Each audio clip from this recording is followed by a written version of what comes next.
نحمده ونصلي ونسلم على رسوله الكريم أما بعد فأعوذ بالله من الشيطان الرجيم بسم الله الرحمن الرحيم إن الذين يؤذون الله ورسوله لعنهم الله في الدنيا والآخرة وأعد لهم عذابا مهينا والذين يؤذون المؤمنين والمؤمنات بغير ما اكتسبوا فقد احتملوا بهتانا وإثما مبينا صدق الله مولانا العظيم اللهم صل على سيدنا محمد وعلى آل سيدنا محمد وبارك وسلم۔ سورۃ احزاب کی آیت نمبر 57 اور 58۔ اس سے پہلے یہ گزر چکا ہے کہ نبی اکرم صلی اللہ علیہ وسلم کے گھر میں داخل ہونے اور وہاں پر کھانا کھانے کے آداب کیا ہیں، اللہ تبارک و تعالیٰ نے یہ آداب سکھائے، اور اس کے ساتھ ہی یہ بھی بتایا کہ نبی اکرم صلی اللہ علیہ وسلم کی ازواج مطہرات چونکہ امت کی مائیں ہیں، لہٰذا زندگی میں کبھی بھی کسی امتی کا نکاح کسی بھی ام المومنین کے ساتھ نہیں ہو سکتا، بلکہ اسے حرام قرار دیا گیا۔ نبی اکرم صلی اللہ علیہ وسلم کو کسی بھی قسم کی جسمانی، ذہنی، قولی، فعلی اذیت پہنچانے سے بھی منع کیا گیا۔ اور پھر گزشتہ درس میں آیت نمبر 56 میں نبی اکرم صلی اللہ علیہ وسلم کی ذات اقدس پر صلاۃ و سلام پڑھنے کا ذکر تھا۔ اللہ تبارک و تعالی نے ارشاد فرمایا کہ پروردگار عالم خود بھی اپنے نبی پر خصوصی رحمتیں نازل فرماتے ہیں، اور فرشتے بھی ان کے لیے نزول رحمت کی دعا کرتے ہیں۔ اے ایمان والو، تم بھی اپنے پیغمبر صلی اللہ علیہ وسلم پر درود و سلام کے پھول نچھاور کیا کرو۔ آج کی ان آیات میں اللہ تبارک و تعالی اور اللہ تعالی کے رسول صلی اللہ علیہ وسلم کو ایذا پہنچانے پر سخت وعید سنائی گئی ہے، اور ساتھ ہی اہل ایمان مردوں اور عورتوں کو تکلیف پہنچانے سے بھی منع کیا گیا ہے، اور اس کو بھی زیادتی اور گناہ قرار دیا ہے۔ ارشاد فرمایا ان الذین یؤذون اللہ، بے شک وہ لوگ جو اللہ تبارک و تعالیٰ کو تکلیف پہنچاتے ہیں۔ اللہ تبارک و تعالیٰ تو قادر مطلق ہیں، خالق کائنات ہیں، ساری طاقتوں اور قوتوں کا سرچشمہ ہیں، تو اللہ تبارک و تعالیٰ کو کون تکلیف پہنچا سکتا ہے؟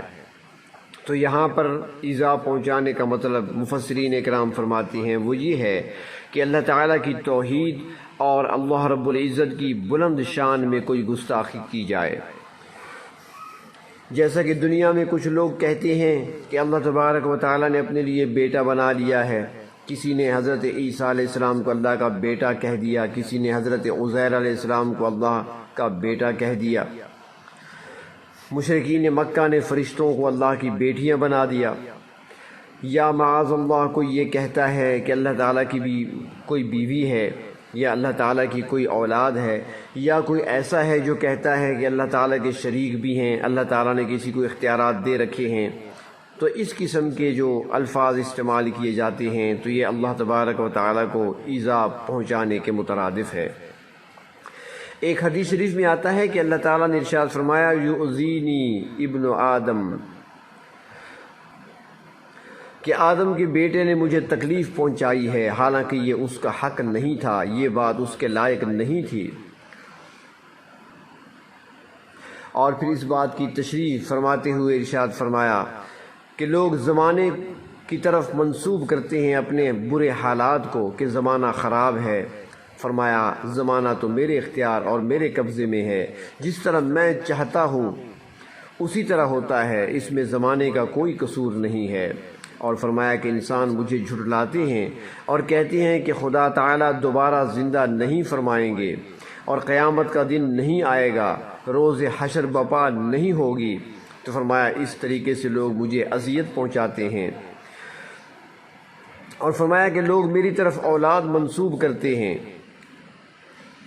کہ اللہ تعالیٰ نے معاذ اللہ عزیر علیہ السلام اور عیسیٰ علیہ السلام کو بیٹا بنا لیا ہے، اور کچھ کہتے ہیں کہ فرشتے اللہ کی بیٹیاں ہیں معاذ اللہ۔ تو اس طرح کی باتیں اللہ تعالیٰ کو اذیت پہنچانے کے مترادف ہیں۔ اللہ تعالیٰ کے ساتھ کسی کو شریک ٹھہرانا، اللہ تبارک و تعالیٰ کی ذات و صفات کا انکار کرنا، اللہ کی قدرت کا انکار کرنا، یا قیامت کے قائم ہونے کو تسلیم نہ کرنا، یہ سب باتیں ایسی ہیں جو اللہ تبارک و تعالیٰ کی ایذا رسانی تصور کی جاتی ہیں۔ اس لیے فرمایا کہ وہ لوگ جو اللہ تعالیٰ کو ایذا پہنچاتے ہیں۔ فرمایا ورسولہ، اور اللہ کے رسول صلی اللہ علیہ وسلم کو ایذا پہنچاتے ہیں، اور اللہ کے رسول کو ایذا پہنچانے اور اذیت پہنچانے کی صورت یہ ہے کہ آپ صلی اللہ علیہ وسلم کی رسالت کا انکار کیا جائے، آپ کے مشن کا انکار کیا جائے، آپ صلی اللہ علیہ وسلم کی لائی ہوئی کتاب کی تکذیب کی جائے، اسے جھٹلایا جائے، اور آپ صلی اللہ علیہ وسلم کے لائے ہوئے دین اور آپ کی سنت کی مخالفت کی جائے، آپ کی شان میں کسی بھی قسم کی کوئی گستاخی کی جائے، تو یہ ساری باتیں اظہار ثانی کی باتیں ہی ہیں۔ قرآن پاک میں اللہ تبارک و تعالیٰ نے مشرکین اور کافروں کا حال بیان کیا کہ وہ آپ صلی اللہ علیہ وسلم کے بارے میں کیا کہتے تھے۔ فرمایا ان میں سے کوئی تو وہ تھے جو آپ کو شاعر کہتے، کوئی آپ کو مجنون، اور کوئی نعوذ باللہ آپ صلی اللہ علیہ وسلم کو کذاب کہتا۔ کبھی آپ صلی اللہ علیہ وسلم کے نسب میں طعن کیا جاتا۔ تو یہ ساری باتیں ایذا رسانی کی باتیں ہیں۔ یہود و نصارا نے نبی اکرم صلی اللہ علیہ وسلم کی پاکیزہ اور مبارک سیرت کو داغدار کرنے کی کوشش کی، لاکھوں کی تعداد میں کتابیں لکھی گئیں، رسائل شائع کیے گئے، تقسیم کیے گئے، ازواج مطہرات پر اعتراض کیا گیا، کثرت ازواج کو بھی نشانہ بنایا گیا۔ تو ہر طریقے سے مشرکین نے، اہل کتاب نے، کفار نے نبی اکرم صلی اللہ علیہ وسلم کو تکلیف پہنچائی۔ تو اللہ تبارک و تعالیٰ فرماتے ہیں کہ جو لوگ ایسا کرتے ہیں لعنہم اللہ فی الدنیا والآخرہ، اللہ نے ان پر دنیا اور آخرت میں پھٹکار بھیجی ہے۔ ایسے لوگ ملعون ہیں، وہ دنیا میں بھی رسوائی کا داغ لیے ہوئے ہوں گے، اور آخرت میں پھر ان کے لیے سخت اور دردناک عذاب ہیں۔ دنیا میں مسلمانوں کی جماعت ان کا مقابلہ کرے گی اور انہیں ذلیل و رسوا کرے گی، اور آخرت میں اللہ تبارک و تعالیٰ کی پکڑ میں آئیں گے اور ان کے لیے عذاب تیار کیے گئے ہیں۔ فرمایا وَأَعَدَّ لَهُمْ عَذَابًا مُهِينًا، اللہ تعالیٰ نے ان کے لیے ذلت ناک عذاب تیار کر رکھا ہے، اور اس میں وہ مبتلا ہوں گے، اور ہمیشہ ہمیشہ کے لیے رسوائی ان کا مقدر ہوگی۔ اللہ تبارک و تعالیٰ نے اللہ اور اس کے رسول صلی اللہ علیہ وسلم کو ایذا رسانی کا ذکر فرمانے کے بعد عام مومنین کے بارے میں بھی فرمایا کہ والذین یؤذون المؤمنین والمؤمنات، اور وہ لوگ جو ایمان والے مردوں اور ایمان والی عورتوں کو تکلیف پہنچاتے ہیں، اور وہ بھی بغیر مکتسبوا، بغیر ان کے کسی گناہ کے، یعنی ناحق، یعنی کسی ایک مسلمان کا دوسرے مسلمان کو تکلیف پہنچانا جبکہ اس کی کوئی وجہ بھی نہ ہو۔ حدیث شریف میں آتا ہے کہ مومن کی تعریف کیا ہے، تو فرمایا وَالْمُؤْمِنُ مَنْ أَمِنَ النَّاسُ عَلَى دِمَائِهِمْ وَأَمْوَالِهِمْ، یعنی مومن حقیقت میں وہ ہے کہ لوگ اپنی جانوں اور مالوں میں امن میں ہوں، یعنی کسی مومن کو دوسرے مومن سے کوئی خطرہ نہ ہو کہ وہ اس کی جان یا اس کے مال کے درپے ہو۔ اور مومن کی ایک صفت یہ بیان کی گئی ہے وَالْمُؤْمِنُ مَنْ أَمِنَ جَارُهُ بَوَائِقَهُ، مومن وہ ہے جو اپنی شرارتوں سے اپنی پڑوسی کو ایذا نہیں پہنچاتا۔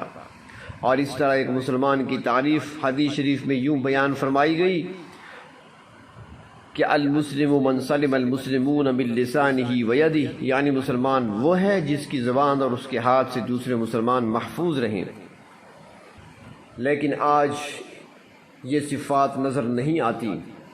آج ان باتوں پر عمل کرنے والے نظر نہیں آتے۔ آج زبان اور ہاتھ ہی ایک دوسرے کی